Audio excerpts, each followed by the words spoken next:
Hello बच्चों, चलिए आज का हमारा प्रश्न है, यदि x बराबर a इंटरसेक्शन b हो तो सिद्ध कीजिए कि x क्रॉस x बराबर है a cross a intersection b cross b की। तो यहाँ से इस प्रश्न को करने हेतु हमारे पास यहाँ से हमारी मुख्य अवधारणा रहेगी, यहाँ से हम एक स्वेच्छ चर लेके चलेंगे x। अब यदि हम यहाँ से एक स्वेच्छ चर x लेके चलें, वह x हम x का अवयव लेके चलें, तो यदि हम यहाँ से यह x हम यदि यहाँ से y का अवयव ले आए तो इसका अर्थ हमारे पास यह होगा कि यहाँ से हमारे पास x के सारे चर यदि हम एक स्वेच्चर यदि हम लेके चल रहे हैं, वह एक स्वेच्चर दूसरे अवयव दूसरे समुच्चय में आ जाए, तो इसका अर्थ हमारे पास यहाँ से यह होगा कि x के सारे स्वेच्चर y के चर हुए, अर्थात x हमारे पास उप समुच्चय हो जाएगा यहाँ से y का। ठीक इसी प्रकार यही प्रक्रिया यदि y के लिए दोहरा दें, y के सारे स्वेच्छ चर हम यहाँ से y में एक चर स्वेच्छ लेके चलें, वह हम x में भी ले आए, तो इसका अर्थ हुआ हमारे पास y उप समुच्चय हो गया यहाँ से x का, अर्थात x उप समुच्चय है y का, y उप समुच्चय है x का। तो यहाँ से हमारे पास समीकरण 1 व 2 से हम यहाँ से क्या लिख सकते हैं,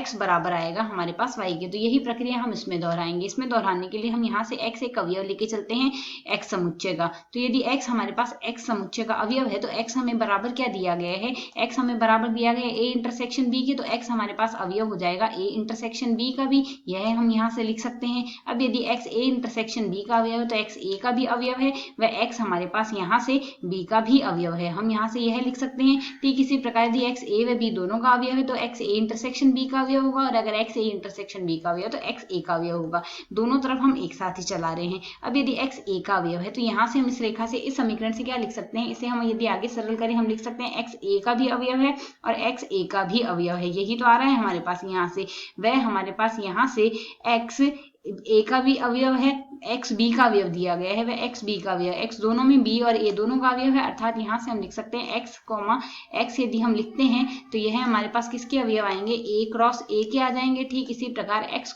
x हमारे पास किसका अवयव आएगा, b क्रॉस b का भी अवयव आ गया। तो यहाँ से यदि हम देखते हैं x x हमारे पास किसका अवयव आया है, यहाँ से हम लिख सकते हैं x x हमारे पास x के अवयव थे, जो कि हमारे पास अब यहाँ से a cross a b cross b के अवयव आ गए, अर्थात x x हमारे पास x क्रॉस x का ही तो अवयव है। अतः यहाँ से हम लिख सकते हैं x क्रॉस x का जो मान है वह बराबर आ रहा है a cross a intersection b cross b के। हमें यहाँ से यही सिद्ध करना था। शायद समझ आया। धन्यवाद।